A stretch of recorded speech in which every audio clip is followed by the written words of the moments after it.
Good day, BE2. So, due to the CGSE activities and class suspension, we were not be able to discuss about the nature of management control. So, this would be the last nature of organization wherein controlling would be part of it. Yung dare na ginawa nyo nung nakaraan, ayan ay malaking parte yun dito. Kagaya ng isang nag-dare sa inyo, meron siyang authority na magsabi kung ano yung gagawin po ninyo, and you have no choice to follow the rules and regulation na isinet niya from the start. Let's have the discussion. Okay. Let's define what is management control. It provides data that enables managers to take corrective steps if necessary.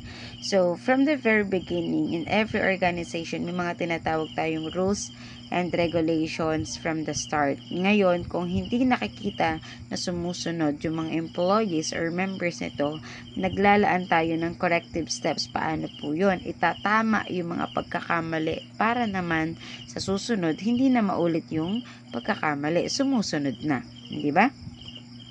Next, controlling. It is a process of determining whether organizational goals and objectives have been achieved and identified. From the beginning, nagsiset na kayo ng standard goals or objectives. Ngayon, kay controlling yung pinakang last destination wherein ini-evaluate na kung na-achieve ba dun sa part ng planning yung inyo pong mga objectives and goals. Ngayon, kung hindi yan na-achieve, ibig sabihin uulit at uulit kayo sa part ng planning phase.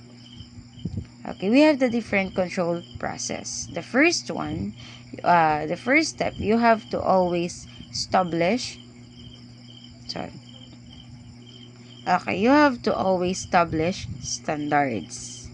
Iyan ang unang-una. Kaya nga 'di ba sinasabi, mag-set agad ng rules, ng regulation para susundin lang yan ng mga employees. Next, you have to measure the actual performance. Kailangan obserbahan mo paano siya kumilos at sumunod doon sa standard na sinet. Ngayon, may comparison na magaganap sa standard and sa actual performance. Totoo ba na namimit yung actions na ginagawa para ma-achieve yung certain standard na sinet from the start? Mamaya kasi, kilos lang ng kilos, hindi naman pala na-achieve yung standard na sinet. And also, kapag hindi na-achieve, tsaka tayo magte-take ng necessary actions, yung corrective steps na tinatawag. Ikaw ba ay isususpend?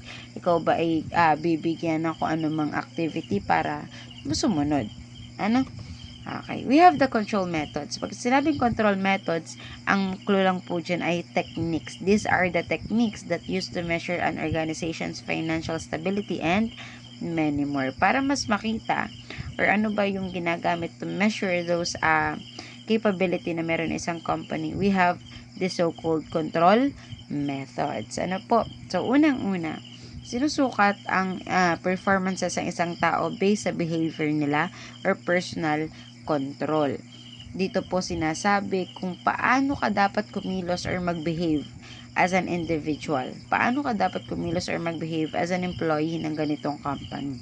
For example, hindi ka pwedeng pumasok or hindi pwede na lumalabag ka sa rules nila na kapag pagkain ang inyong ino-offer sa customer, wala kayong proper PPEs, walang face mask, walang gloves, walang hairnet. So, ibig sabihin, lumalabag ka kaagad. So, those are example of behavioral or personal control. Meanwhile, regardless kung masama ang ugali mo or what, doon naman papasok sa output or impersonal control. Dito lang nakabase yung mismong output or yung nakabase lang siya sa result na ginawa mo. Regardless kung ano man yung, kung paano ka magtrabaho. Ano, ikaw ba ay maganda ba yung output mo at mabilis ka gumawa o ang bagal mo gumawa pero maganda yung output mo. Ano po, those are example of this. Saan po kalimitan ina-apply si controlling pagdating kay accounting? Unang-una is the budgetary control. This is a financial statement prepared and approved before a defined period of time. So, may mga ina-approve na budget within the period of time. Kung ano lang yung possible i-allocate sa mga company activities. Next, break-even point analysis. Ito naman yung nahati-hati natin or natatrack natin asan yung losses natin, asan yung profit or kung may tinubo ba tayo o wala. Okay? In controlling overall performances naman po, It includes your ensuring that overall performance is consistent with overall plans.